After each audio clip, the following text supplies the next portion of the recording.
Bismillahirrahmanirrahim. Assalamualaikum warahmatullahi wabarakatuh.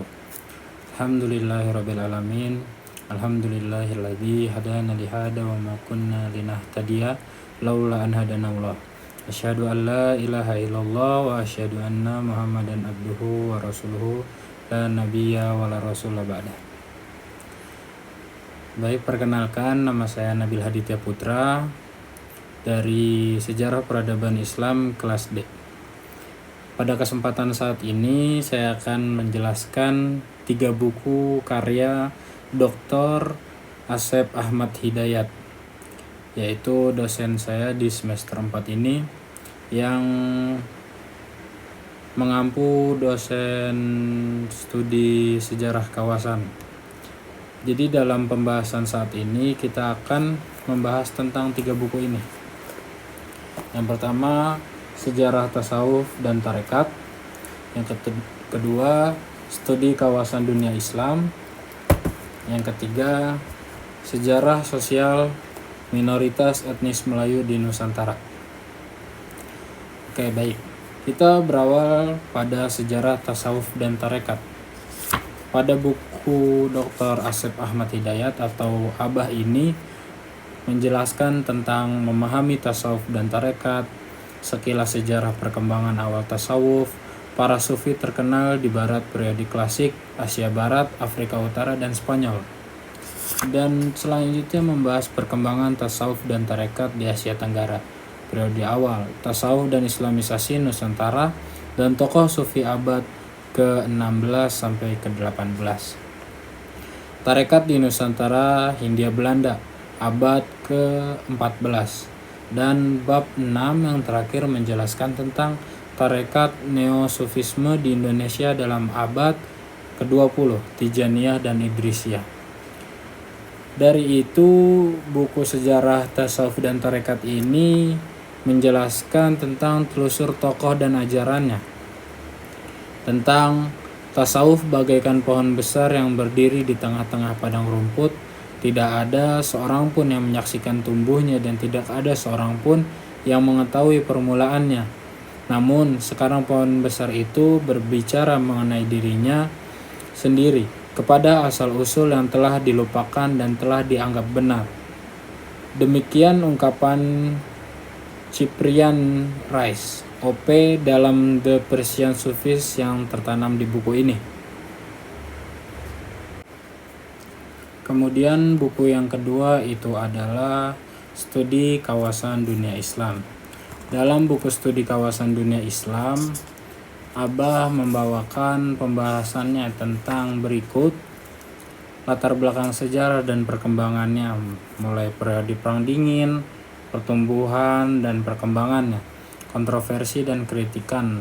Masih dalam fase Perang Dingin itu, setelah Perang Dingin runtuhnya Uni Soviet. Dan bagian kedua itu menjelaskan tentang bagian studi kawasan. Dan selanjutnya menjelaskan dan merumuskan studi kawasan dunia Islam. Yang selanjutnya lagi pembagian kawasan dunia Islam perspektif geopolitik. Bagian kelima pembagian kawasan Islam perspektif Muslim minoritas. Dan yang selanjutnya itu banyak pembahasan-pembahasan yang ada di penutupnya. Mungkin sedikit tentang buku ini menjelaskan tentang bagaimana studi kawasan saat ini merupakan bidang kajian populer yang banyak dipelajari di dunia. Studi kawasan adalah bidang kajian interdisipliner, multidisipliner, dan sekaligus transdisipliner yang berhubungan erat dengan wilayah geografis, nasional, atau budaya, yang di dalamnya mencakup kajian ilmu sosial, humaniora, ilmu politik, hubungan internasional, dan bahkan studi bahasa. Itu yang dijelaskan dalam buku-buku ini secara materi. Buku ini berusaha menyajikan rangkaian sejarahnya, pemetaan kawasan, dan teori kajian wilayah atau studi kawasan, khususnya studi kawasan dunia Islam. Selain itu, buku ini juga memetakan kawasan dunia Islam dengan pendekatan geopolitik, etnolinguistik, dan kawasan muslim minoritas. Dengan cara penyajian tersebut diharapkan buku ini menjadi salah satu referensi. Nah, itu yang diharapkan oleh Abah tersebut untuk menyusun buku ini. Mungkin cukup dengan buku ini, kita masuk ke dalam buku yang ketiganya. Sejarah Sosial Muslim Minoritas Etnis Melayu di Nusantara. Buku ini tidak lain tidak bukan membahas tentang Nusantara itu tersendiri. Masuknya Islam mungkin ada di sini, yaitu teori masuknya Islam di Nusantara. Teori masuknya Islam di Nusantara itu ada 4. Teori India, Arab Mekah, teori Parsi, teori Cina Indo. Yang selanjutnya adalah sejarah sosial Islam di Kerajaan Thailand. Nah, yang dimaksud di Nusantara di sini adalah bukan Nusantara yang hanya Indonesia, tapi memang Nusantara yang ada di garis khatulistiwa. Sejarah sosial Islam di Republik Demokratik Timor Leste juga dibahas dalam buku ini. Sejarah sosial Islam di Republik Singapura. Sejarah sosial Islam di Republik Filipina. Nah, jadi yang dibahas dalam buku ini kawasan-kawasan Asia Tenggara lebih banyaknya. Teori masuknya Islam di Nusantara. Teori masuknya atau kedatangan Islam di Nusantara adalah suatu teori yang membicarakan tentang kapan awalnya datang Islam di kawasan ini, siapa pembawa atau pendakwah dari negara mana, dan bagaimana ajarannya atau mazhab apa yang perkembangannya.